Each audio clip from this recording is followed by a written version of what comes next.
Picture this. You're in your 20s, fresh out of college, and the world is your oyster. But there's one tiny problem. You have no idea how to manage your money. Sound familiar? Don't worry, you're not alone.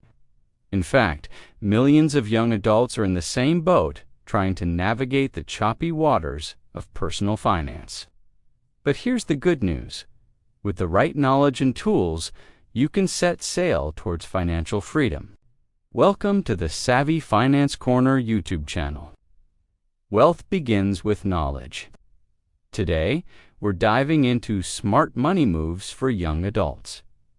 Why is this so crucial? Because time is on your side, my friends. The earlier you start planning your finances, the more you can harness the power of compound interest and build habits that will serve you for life. Think of it as laying the foundation for a future where you're not just surviving, but thriving. Let's kick things off with step 1, understanding your money. Before you can make a plan, you need to know what you're working with. It's time to get up close and personal with your cash flow. What's coming in, what's going out. This isn't just about crunching numbers. It's about gaining awareness of your money behavior. One key skill here is differentiating between needs and wants.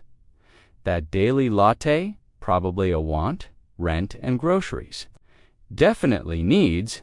Don't worry, we're not here to judge your spending habits. Instead, we're equipping you with the tools to make informed decisions.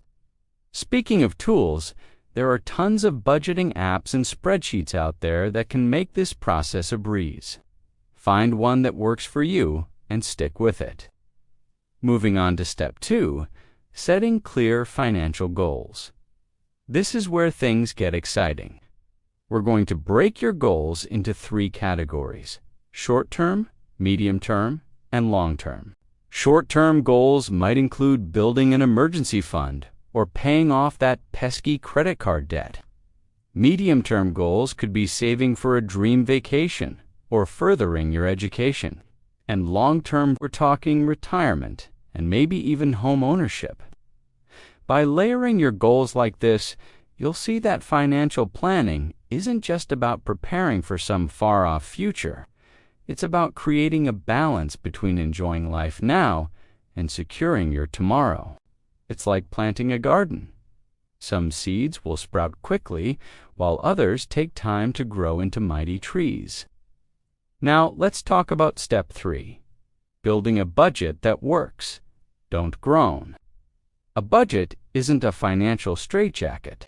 It's a tool for freedom. There are several popular frameworks out there, like the 50-30-20ths rule or zero-based budgeting. The key is finding one that fits your lifestyle. Remember, flexibility is crucial. Your budget should feel like a comfortable pair of jeans, not a suit of armor. It should give you structure without restricting your ability to enjoy life. To make this more relatable, let's look at some real-world budget examples for young adults.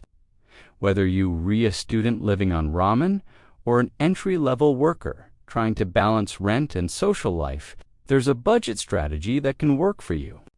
Step 4 is all about saving and emergency funds. Think of an emergency fund as your financial airbag. It's there to protect you when life throws a curveball, and trust me, it will.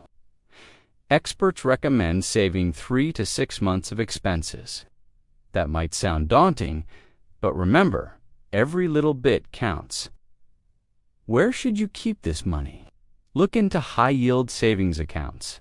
They're safe, accessible, and give your money a chance to grow a little. And here's a pro tip. Automate your savings. Set up a system where a portion of your paycheck goes straight into savings.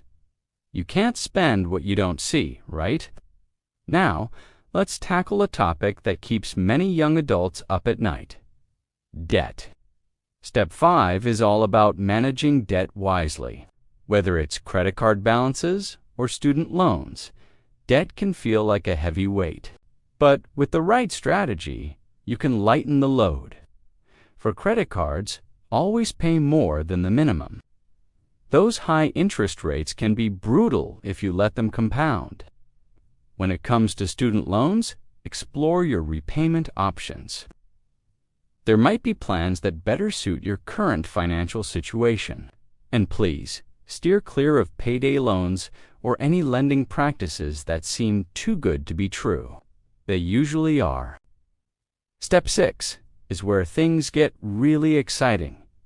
Investing for the future. Don't let the word investing intimidate you. We're going to break it down into simple, digestible terms. We're talking stocks, ETFs, and index funds. The building blocks of a solid investment portfolio. Here's where that time advantage really comes into play. Thanks to the magic of compound interest, the earlier you start investing, the more your money can grow. It's like a snowball rolling down a hill, getting bigger and bigger as it goes. Let's also talk about retirement accounts. Depending on where you live, you might have access to things like 401ks, IRAs, workplace pensions, or superannuation funds. These are powerful tools for building long-term wealth, often with tax advantages. Don't leave free money on the table. Step 7 might not be the most thrilling topic, but it's crucial. Insurance and protection. I know. When you're young and healthy, insurance can feel like an unnecessary expense. But trust me, it's a vital part of your financial safety net. At the very least, make sure you have health insurance and renter's insurance. If you have dependents, life insurance might also be worth considering. The key is finding the right balance between affordability and adequate coverage. Think of insurance as a financial umbrella. You hope you won't need it, but you'll be glad to have it when it rains. Now, let's talk about Step 8. Common mistakes to avoid. Consider this your financial cheat sheet.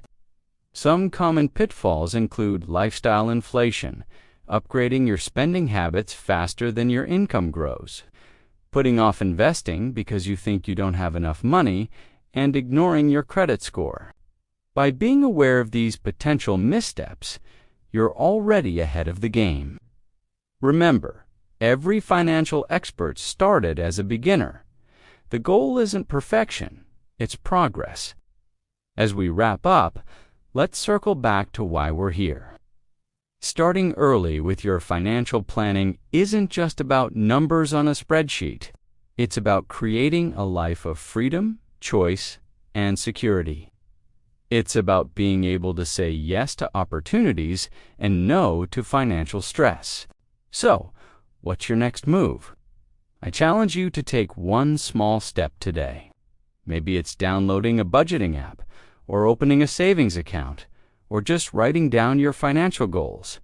Whatever it is, take that first step. Before you go, I'd love to hear from you. What's your top financial goal right now? Drop it in the comments below. Let's build a community of young adults supporting each other on the path to financial success. If you found this video helpful, don't forget to hit that like button and subscribe for more financial tips and tricks. Remember, wealth begins with knowledge, and you've already taken the first step. Here's to your financial future.